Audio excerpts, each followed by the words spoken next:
What's going on, everybody? Welcome back to the channel. Today we're diving into the world of the Canadian Football League and discussing what American players can expect when they make the leap up to the Great White North. If you're an aspiring football player or even just a fan of the game, this video is going to be for you. Don't forget to hit that like button and subscribe for more football content. Let's get right into it.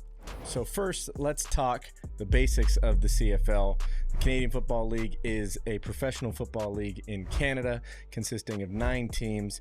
The league's regular season consists of 18 regular season games running from June to November, with the Grey Cup, which is the CFL's championship or the Super Bowl equivalent of the NFL, which takes place at the end of November. Those 9 teams consist of the BC Lions, the Edmonton Elks, the Calgary Stampeders, the Saskatchewan Roughriders, the Winnipeg Blue Bombers, the Toronto Argos, the Hamilton Tiger Cats, where yours truly plays, the Ottawa Red Blacks, and the Montreal Alouettes, and hopefully a 10th team in Halifax or Moncton or somewhere out in the Atlantic very, very soon.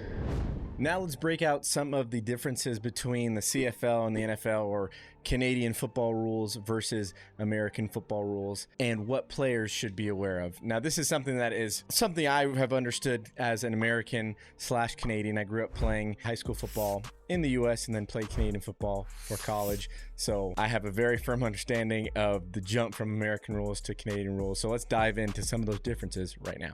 So right off the bat, if you've ever seen a CFL game or seen it pop up on a TikTok or Reels or anything like that, you'll notice that the field dimensions are a lot bigger than an NFL size field. So the CFL field measures 150 yards long, including 2 20-yard end zones and a 65-yard wide field.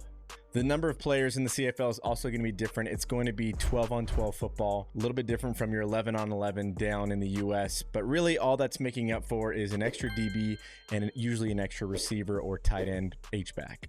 Obviously, teams can use different schematics and stuff like that, so you could sometimes see an extra D lineman or an extra linebacker on the defense, and like I said, either an extra tight end or extra running back or even an extra quarterback, one of the new rules that the CFL implemented. Another glaring thing is going to be the number of downs. It's going to be 3-down football above that 49th parallel, so it's going to be basically 3 downs to get a first down. You'll see a lot of teams going for it on 3rd down, 3rd and 1, because the defense has to be at 1 yard off the ball. So that kind of gives the offense a little bit of an advantage there when going for it on 3rd down. Another big noticeable thing is going to be the waggle, which is basically a motion that CFL receivers are allowed to use before the ball is snapped. You will usually see 4 guys that are allowed to utilize this motion from anywhere from 5 to 10 yards off the line of scrimmage. The receivers that are on the ball can also waggle on the line of scrimmage, so they're allowed to move along the line of scrimmage before the ball is snapped as well.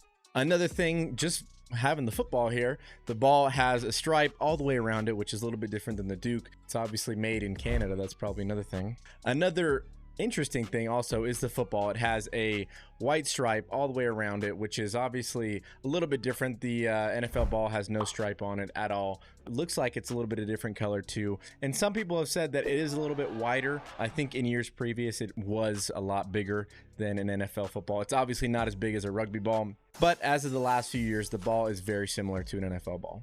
The next thing is going to be adapting to the CFL style of play. Adapting to the CFL, you know, it's a huge change coming up from the US. It's going to be challenging for anyone, whether you're American or even Canadians going to the next level. And here's some tips that you'll be able to use to help you with that transition. So right off the bat, you're going to want to embrace the differences. Obviously, you got to understand that things are not going to be what you're used to. You're going to have to learn a whole basically new game for the most part. Yes, it's still football at the end of the day, but there are intricate rules that you need to learn, and they're not going anywhere. So complaining about them isn't going to do anything. So just embrace the CFL game, you know, the larger field, the wider dimensions, the waggle, being 1 yard off the ball, 3 downs to get a first down. Yes, it's still 10 yards. It's not 10 meters because we're in Canada. It's 10 yards. Next, you're going to want to study the game. Do whatever you can. If you're not on a CFL team already, try to pull up some CFL games. Try to learn strategies or schemes that teams are using and implementing to be successful. There's going to be a lot of different schematics, whether you're on offense or defense, once you get up to the CFL. But once you learn them, it's fairly simple to get adjusted and get moving on the right side of the ball. The final tip I got on this section is going to be learning from your teammates. Ask.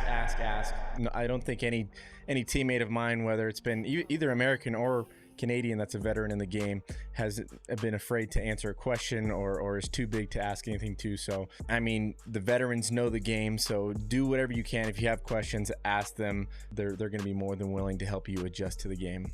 The next huge emphasis section on this video is going to be your agent. Now, a lot of Americans that are coming up from the US are either going to have an NFL agent if you've already been in the NFL, or you don't have an agent at all. I will be sure to link a direct link to the CFL Players Association website that shares every single agent that is CFLPA certified. There are going to be some things that you're going to want to watch out for as a player. If you are coming from the NFL and you have an NFL only agent, I would highly suggest going with the CFLPA certified agent, and even more so going with an agent that is Canadian and located in Canada. They're going to have a better understanding of the contract legalities when it comes to the CFL. Yes, it's contracts, and yes, they can for the most part be the same across the borders, but at the end of the day, there's going to be market things that these Canadian agents just have a better hold on than a guy that may be, located in the US that isn't dealing directly with CFL teams. One of the big glaring things that I've heard from a few agents is going to be do not sign a 3-year contract. It's just not a good idea as an American. You're going to want to sign a 2-year contract, or what they'll call a 1 year with an option year, where you'll be able to play out those 2 years and hopefully sign a bigger contract after those 2 years are done, because you will be on the rookie minimum, which right now is about $70,000 Canadian,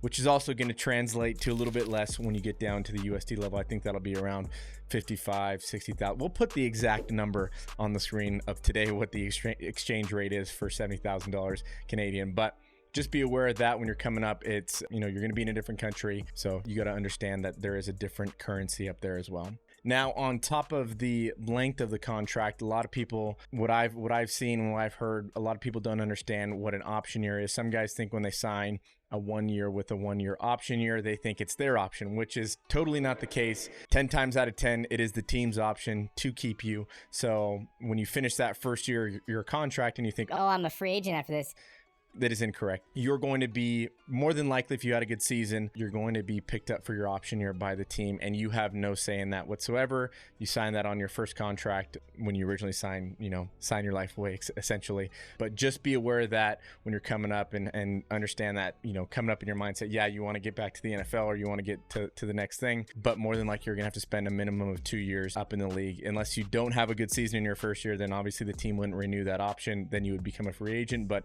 I think everyone wants to succeed here and be able to go to the next level, whether it's a bigger contract in the CFL or a contract in the NFL.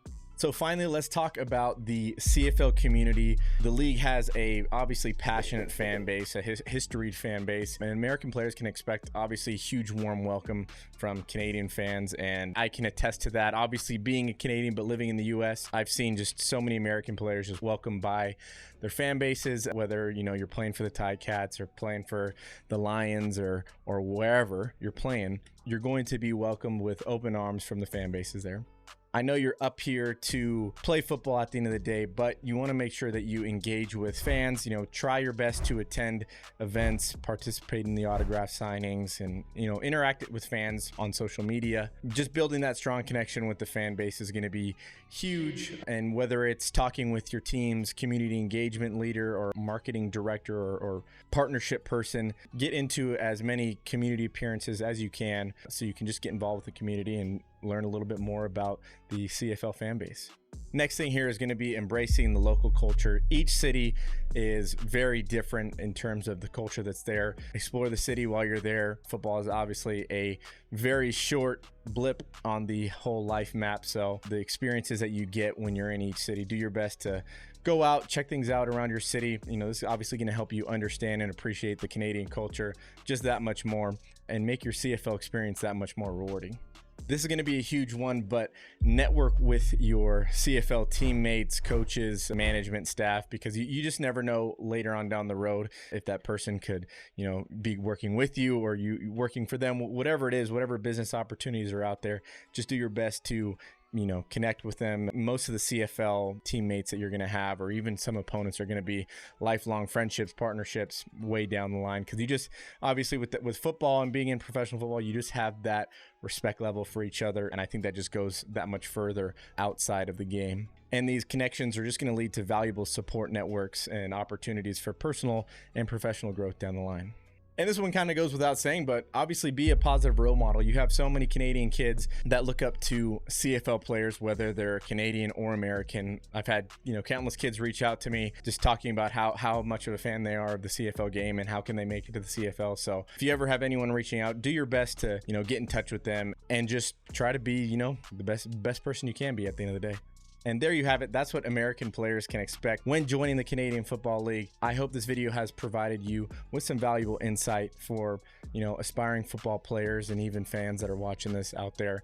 And, if you enjoyed this video, if you could, please give it a like. Make sure to subscribe for everything CFL football content-wise. Thanks for watching. God bless, and we'll see y'all in the next video. Peace.